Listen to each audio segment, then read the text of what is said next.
नमस्कार दर्शकों, स्वागत है आप सभी का हमारे YouTube channel easy geography universal geography club में। मैं धर्मेंद्र आपके बीच हाजिर हूं एक नया टॉपिक लेकर। आज का जो हमारा टॉपिक रहेगा वो है भारत, स्थिति एवं आकार। इस पूरे टॉपिक को हमने 5 पार्ट्स में बांटा है। भारत की स्थिति, भारत का आकार, भारत तथा विश्व, भारत और उसके पड़ोसी देश, और अंत में रहेगा अभ्यास और मानचित्र कार्य। तो हम बढ़ते हैं भारत की स्थिति की ओर, लेकिन उससे पहले हम एक नजर डालेंगे मानचित्र पर जो दिशाएं दिखाई जाती हैं वो किस प्रकार से दिखाई जाती हैं, और पूरी पृथ्वी को जिन 7 महाद्वीपों में बांटा गया है एक बार हम उन्हें चिन्हित करेंगे और उसके तुरंत बाद हम आगे बढ़ेंगे भारत की स्थिति की ओर। आप देख सकते हैं कि जो सबसे ऊपर की दिशा मानचित्र में रहेगी वो उत्तर दिशा रहेगी और इसके विपरीत जो दिशा रहेगी वो दक्षिण दिशा रहेगी। मानचित्र में जो बाएं हाथ की तरफ जो दिशा होती है वो पूर्व दिशा होती है और इसके विपरीत जो दिशा रहेगी वो पश्चिम दिशा होती है। आपको पता है कि पूरी दुनिया है उसे 7 महाद्वीपों में बांटा गया है। नजर डालते हैं इन 7 महाद्वीपों पर और आपको बताएंगे कि भारत है वो किस महाद्वीप में स्थित है। सबसे पहले उत्तर अमेरिका महाद्वीप और बिल्कुल इसके दक्षिण में है दक्षिण अमेरिका महाद्वीप। इसके बाद यूरोप महाद्वीप और इसके साथ लगता महाद्वीप है एशिया महाद्वीप। एक और बहुत बड़ा महाद्वीप है अफ्रीका महाद्वीप, दक्षिण में ऑस्ट्रेलिया महाद्वीप, और बात करें सबसे दक्षिण में जो महाद्वीप है अंटार्कटिका महाद्वीप जो सदा बर्फ से ढका रहता है। अब आप पहचानने की कोशिश करें कि भारत किस महाद्वीप में स्थित है तो आपको अंदाजा आ गया होगा कि भारत है वो एशिया महाद्वीप का हिस्सा है। अब इसकी स्थिति को और भी अच्छी तरीके से समझते हैं। पूरा टॉपिक हमारा एनसीईआरटी की बुक के साथ साथ चलेगा। तो देखिए, ये कहता है कि भारत एक विशाल देश है और यह उत्तरी गोलार्ध में स्थित है। तो उत्तरी गोलार्ध में भारत की स्थिति कैसे है पहले इसको समझते हैं।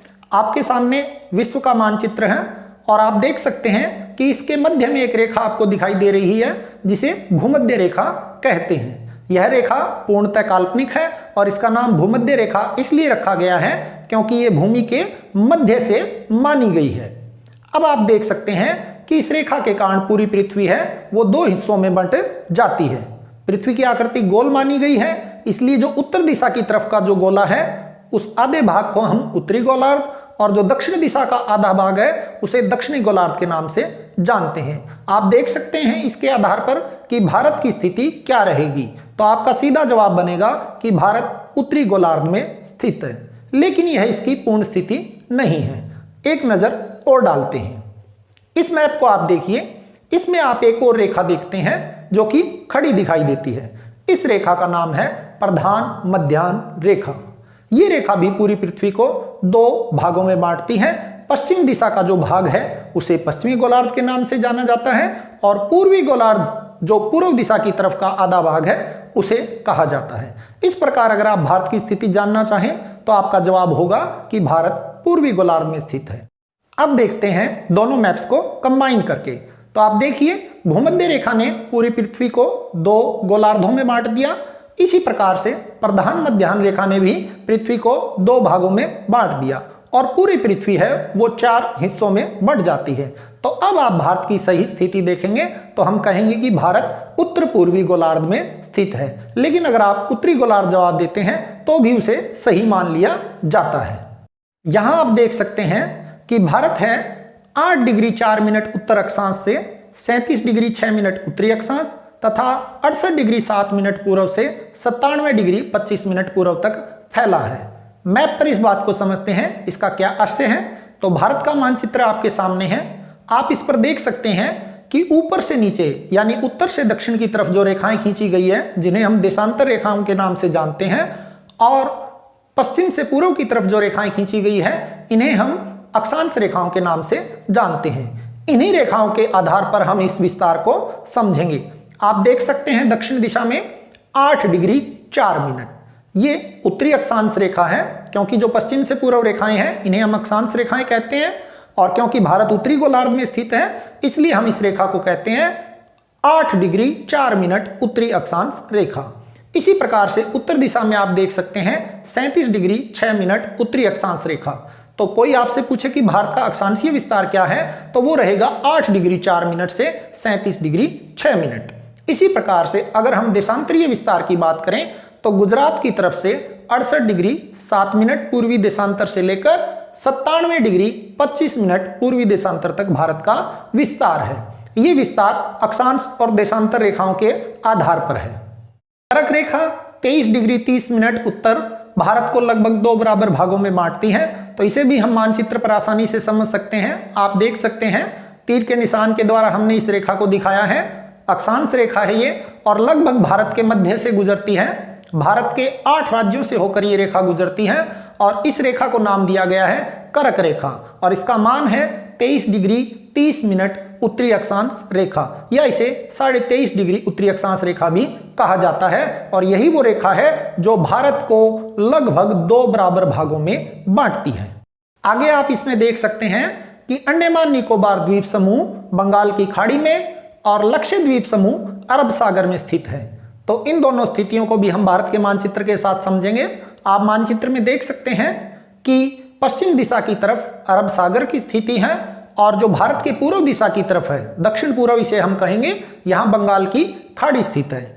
इन्हीं दोनों जल क्षेत्रों में हमारे द्वीप समूह स्थित है। अरब सागर में जो द्वीप समूह स्थित है उन्हें लक्षद्वीप के नाम से जाना जाता है और बंगाल की खाड़ी में जो द्वीप समूह है उन्हें अंडमान और निकोबार द्वीप समूह के नाम से जाना जाता है। आप जानते होंगे कि द्वीप स्थल का वह छोटा सा भाग होता है जो चारों तरफ से पानी से घिरा हुआ होता है। तो भारत की मुख्य भूमि के साथ ये जो द्वीपीय क्षेत्र है ये भी भारत की भूमि के अंतर्गत आते हैं।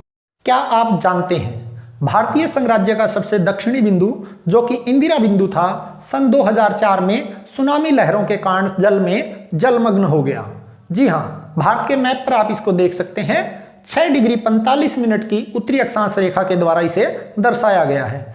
यह बिंदु अंडमान निकोबार द्वीप समूह का एक हिस्सा था, लेकिन 2004 की सुनामी के कारण ये जो स्थान था वो जलमग्न हो गया, वरना इसे भारत का दक्षिणतम बिंदु माना जाता था।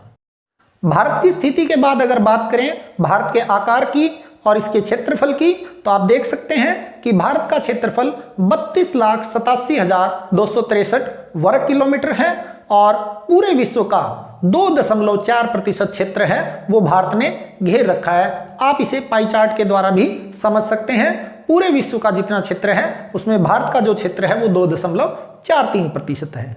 इसके अलावा दुनिया के बड़े देशों में भी भारत की गिनती होती है। दुनिया के जो सबसे बड़े 7 देशों की बात करें तो उनमें 7वां नंबर भारत का आता है। इससे पहले जो सबसे बड़े देश हैं, दुनिया का सबसे बड़ा देश आप देख सकते हैं क्षेत्रफल के आधार पर रूस, दूसरे नंबर पर कनाडा, उसके बाद संयुक्त राज्य अमेरिका, चीन, 5वें नंबर पर ब्राजील, 6ठे नंबर पर ऑस्ट्रेलिया और 7वें नंबर पर क्षेत्रफल के आधार पर भारत की गिनती विश्व के देशों में की जाती है।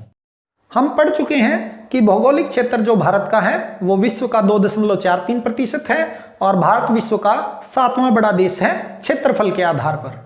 आगे ये कहता है कि भारत की जो स्थलीय सीमा की जो रेखा है, सथल सीमा जो कि जल से नहीं लगती, उसकी लंबाई लगभग 15,200 किलोमीटर है और जो समुद्री रेखा है जिसमें अंडमान निकोबार द्वीप समूह और लक्षद्वीप अगर क्षेत्र को मिला भी दिया जाए तो ये बनती है 7,516.6 किलोमीटर। तो इसे आप समझने की कोशिश करेंगे कि ये किस प्रकार से है। जो हमारी स्थलीय सीमा है इसे हम लाल रंग के द्वारा दर्शाया है। इसकी कुल लंबाई है 15,200 किलोमीटर। ये गुजरात से शुरू होती है, राजस्थान, पंजाब, जम्मू कश्मीर, उत्तराखंड से होती हुई ये हमारे उत्तर पूर्वी 7 राज्यों की तरफ जाती है और अंत में पश्चिमी बंगाल के पास जाकर ये खत्म हो जाती है। ये है हमारी स्थलीय सीमा। अगर हम बात करें हमारी जलीय या समुद्री सीमा की, तो समुद्री तट से लगे हुए हमारे 9 राज्यों और जो हमारे द्वीपीय समूह हैं उन सभी को मिलाकर जो हमारी जलीय सीमा है वो 7,516.6 किलोमीटर बनती है। इसे भी आप समझ सकते हैं, पश्चिमी बंगाल से शुरू होती हुई उड़ीसा, आंध्र प्रदेश, तमिलनाडु, केरल, कर्नाटक, गोवा, महाराष्ट्र और गुजरात तक जानती है। तो स्थलीय सीमा और जो जलीय सीमा है उसके बारे में कंफ्यूज नहीं होना है, दोनों को आप इस मैप के द्वारा आसानी से समझ सकते हैं। ऐसे भारत का अक्षांशीय और देशांतरीय विस्तार तो हम पहले ही समझ चुके हैं, लेकिन इसी विस्तार को अगर हम लंबाई के आधार पर समझें तो देखिए उत्तर से दक्षिण दिशा में भारत की कुल लंबाई 3214 किलोमीटर है और पश्चिम से पूर्व यानी कि गुजरात से अरुणाचल प्रदेश तक अगर हम इसका विस्तार देखें तो 2933 किलोमीटर है। इस प्रकार भारत का उत्तर दक्षिणी विस्तार पूर्व पश्चिमी विस्तार की अपेक्षा कुछ ज्यादा पड़ता है। आज की वीडियो में आपके लिए इतना ही था। जो इस टॉपिक से जुड़े अन्य पार्ट्स बच गए हैं वो हम अपनी नेक्स्ट वीडियो में लेकर आएंगे। आपको बता देता हूं कि यही सेम टॉपिक 9th और 11th दोनों क्लासों में कॉमन है, तो 11th के बच्चे और 9th के बच्चे दोनों के लिए ये वीडियो बड़ी ही उपयोगी रहेगी। नेक्स्ट वीडियो हमारी आपको समय पर मिल जाए उसके लिए आप चैनल को सब्सक्राइब और लाइक करना ना भूलें, साथ ही बेल आइकॉन दबाना ना भूलें ताकि जो भी नई वीडियो अपलोड की जाए वो तुरंत आप तक पहुंचती जाए। तब तक आप घर पर रहिए, सुरक्षित रहिए। Stay home, stay safe. Thank you very much.